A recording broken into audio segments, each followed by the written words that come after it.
Shalom. It's difficult really to know what words I can offer at this most traumatic time for your country, when there is so much suffering, so much pain. But when one looks back into history of the human race, one still sees so much endless conflict and aggression. Tribe against tribe, nation against nation. Even at the time of the Buddha, his own clan of the Sakyas was attacked and wiped out by a neighboring force. And the Buddha, he could do nothing to help the situation. We never seem to gain any wisdom from our mistakes, but just repeat the same pattern of superiority and right by might complexes, so that the world creates this interdependent, interconnected karma of conflict and retaliation again and again. When will we ever learn?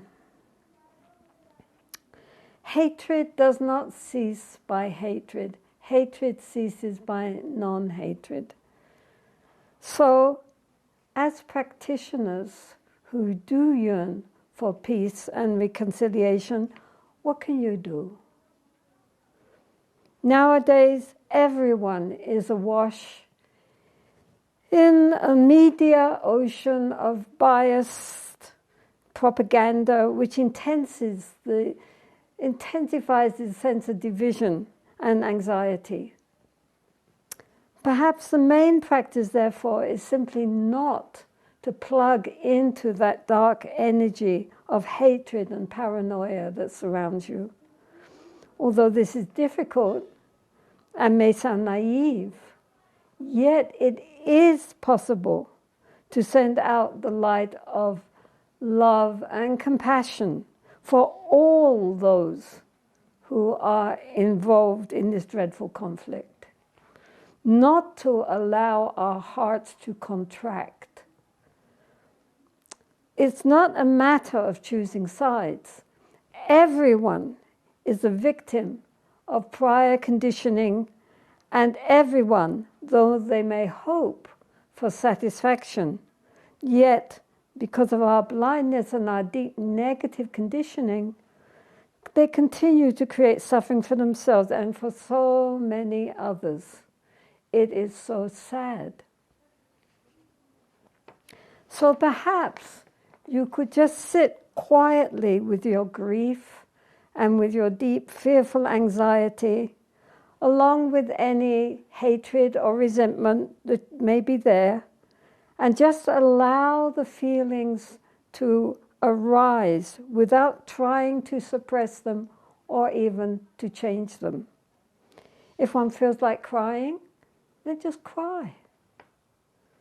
If the feelings are heart-rending, then allow them to tear at your heart.